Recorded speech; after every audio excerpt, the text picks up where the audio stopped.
الحمدللہ، حمد و ثنا اللہ کے لیے ہے جس نے ہماری شریعت پر سلسلہ رسالت کو مکمل فرمایا، ہمارے پیارے نبی صلی اللہ علیہ وسلم پر انبیاء و رسول کے سلسلے کو ختم کیا۔ اللہ وحدہ لا شریک کے سوا کوئی الہ نہیں، وہ جو چاہتا ہے پیدا کرتا ہے اور جس سے چاہتا ہے منتخب کرتا ہے۔ میں یہ بھی گواہی دیتا ہوں کہ محمد صلی اللہ علیہ وسلم اللہ کے بندے اور چنیدہ رسول ہیں، بہترین میں بہترین اور ان میں سے بھی بہترین رسول ہیں۔ آپ صلی اللہ علیہ وسلم نے اپنے رب کا پیغام پہنچانے، امانت ادا کرنے، امت کو نصیحت کرنے میں حق ادا کر دیا، یہاں تک کہ وہ رفیق اعلیٰ سے جا ملے۔ اللہ کی رحمتیں اور سلامتی ہو آپ صلی اللہ علیہ وسلم پر، اہل بیت پر، صحابہ کرام پر اور قیامت تک استقامت کے ساتھ ان کے نقش قدم پر چلنے والوں پر۔ بعد ازاں بلا شبہ سب سے زیادہ سچی بات اللہ تبارک و تعالیٰ کی کتاب کی ہے، اور بہترین طریقہ محمد صلی اللہ علیہ وسلم کا طریقہ ہے، اور بدترین کام وہ ہے جنہیں شریعت میں اپنی طرف سے جاری کیا جائے۔ ہر ایسا کام بدعت ہے اور ہر بدعت گمراہی ہے، اور ہر گمراہی آگ میں لے جانے والی ہے۔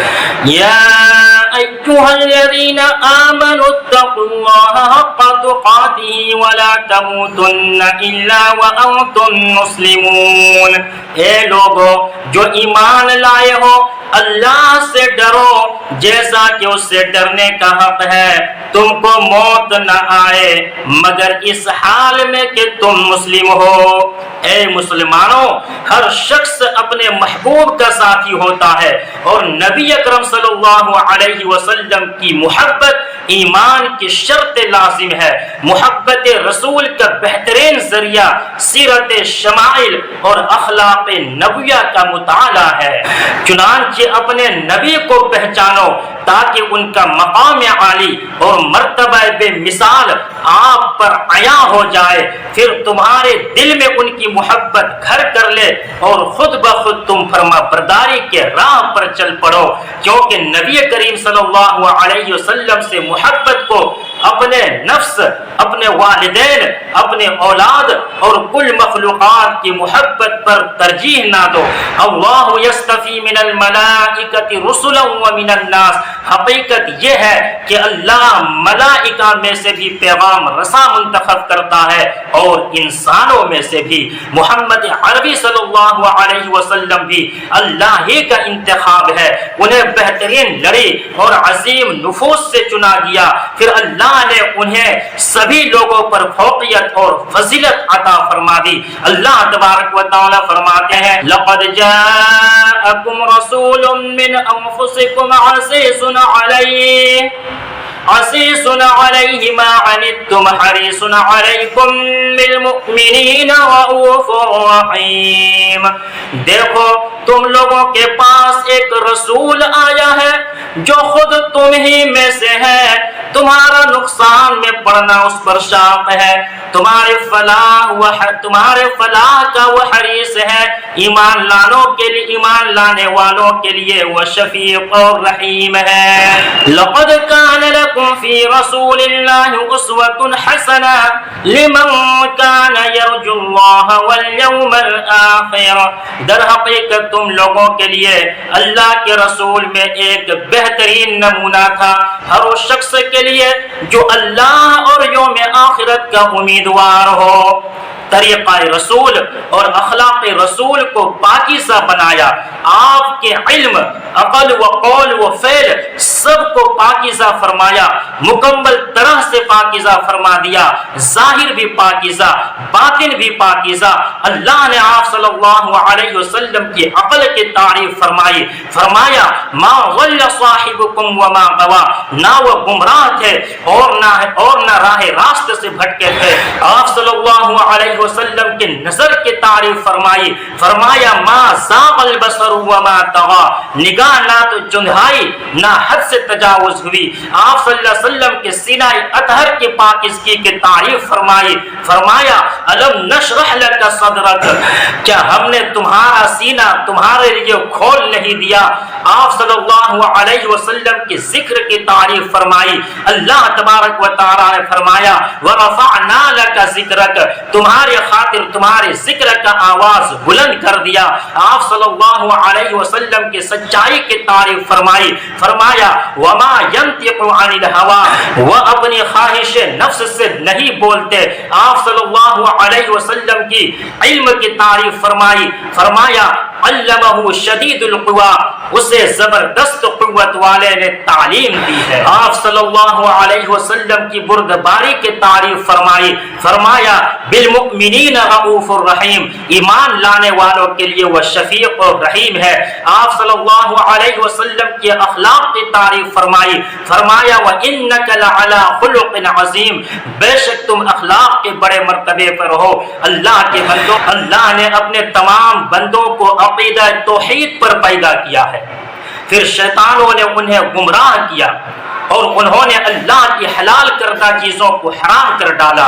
انہیں اللہ کے ساتھ ایسی چیزوں کو شریک کرنے کو کہا جن کا حکم اللہ نے نہیں دیا تھا.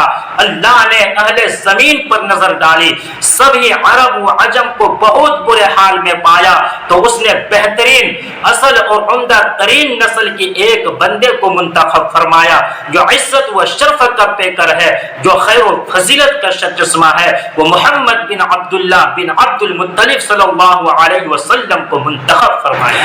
عربی قریشی ہاشمی کو منتخب فرمایا. پھر ان کے لیے بہترین علاقے کا انتخاب فرمایا, تو ان کی پیدائش, تربیت اور بسعت سرزمین وحی مکہ مکرمہ پر ہوئی. آپ صلی اللہ علیہ وسلم کی ولادت بسعادت عام الفیل کے ماہ ربیع الاول میں ہوئی.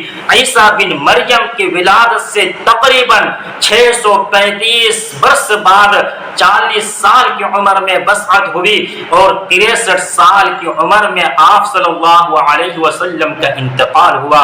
اے مسلمانوں, آپ صلی اللہ علیہ وسلم نے یتیمی کی سختی بھی دیکھی ہے. ولادت کریمہ سے پہلے ہی والد فوت ہو گئے.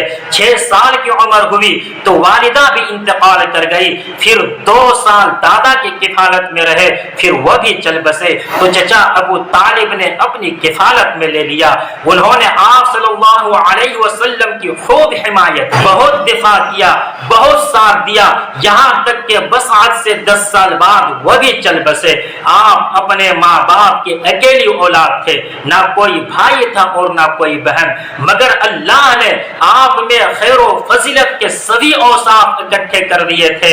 خصال فطرت اور اخلاق حمیدہ اکٹھے کر دیے تھے. آپ صلی اللہ علیہ وسلم نے تجارت بھی کی.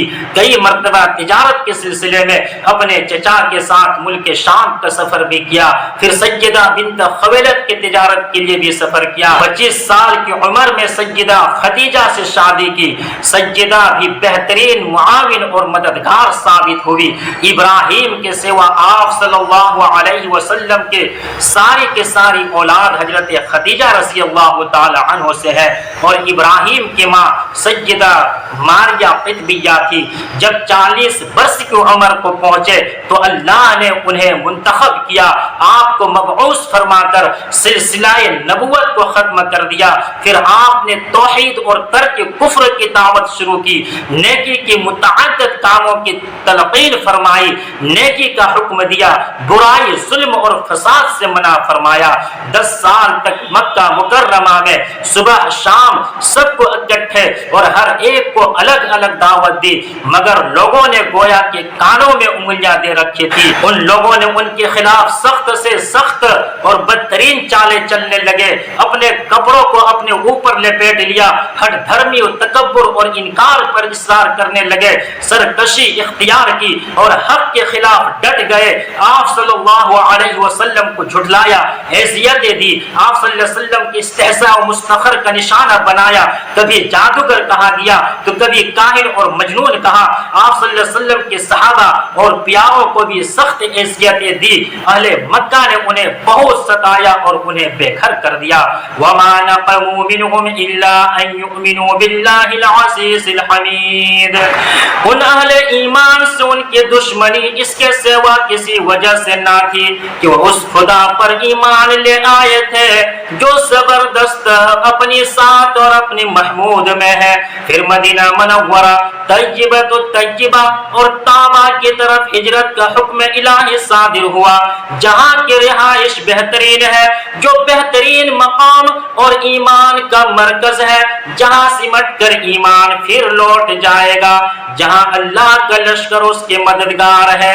والذین تبوؤا الدار والایمان من قبلهم يحبون من هاجر الیہم ولا یجدون فی صدورهم حاجة مما اوتوا ویؤثرون علی انفسهم ولو كان بهم خصاصة ومن یوق شح نفسه فاولئک هم المفلحون۔ پھر مدینہ منورہ میں اسلامی ریاست پھلنے پھولنے لگے، مختصر وقت میں اس کی بنیاد رکھ دی گئی، احکام الہی نازل ہوتے گئے اور اپنے ساتھ دیگر قبیلوں کے حلیف بناتے گئے۔ یہاں آپ صلی اللہ علیہ وسلم نے 10 برس گزارے جو واقعات، احکام اور غزوات سے بھرپور تھے، جنہیں پہلے نہ کبھی اس زمین نے دیکھا تھا اور نہ ہی تاریخ نے اس سے پہلے ایسی حق پرست صراط مستقیم کے راہی اور اللہ کی محبوب نسل دیکھی تھی۔ دعا ہے کہ اللہ ہمیں بھی ان کی معیت میں رحمت الہی میں جگہ عطا فرما دے، نبیوں، صدیقوں، شہیدوں اور صالحین کے ساتھ، اور ان کا ساتھ کیا ہی عمدہ ساتھ ہے۔ میں اللہ کی پناہ چاہتا ہوں شیطان مردود سے۔ هو الذی بعث فی الأمیین رسولا منهم یتلو علیہم آیاتہ ویزکیہم ویعلمہم الکتاب والحکمہ وَإِن كَانُوا مِن قَبْلُ لَفِي ضَلَالٍ مُبِينٍ۔ وہی ہے جس نے امیوں کے اندر ایک رسول خود انہی میں سے ہے جو انہیں اس کی آیات سناتا ہے، ان کی زندگی سنوارتا ہے اور ان کو کتاب اور حکمت کی تعلیم دیتا ہے، حالانکہ اس سے پہلے وہ کھلی گمراہی میں پڑے ہوئے تھے۔ اللہ مجھے اور آپ کو قرآن عظیم سے برکت عطا فرمائے، اس میں آنے والی آیات اور ذکر حکیم سے فائدہ حاصل کرنے کی توفیق عطا فرمائے۔ میں اسی پر اکتفا کرتا ہوں، اللہ تبارک و تعالیٰ سے معافی مانگتا ہوں، آپ بھی اسی سے معافی مانگو، یقیناً وہ معاف کرنے والا، رحم کرنے والا ہے۔ فقط والسلام۔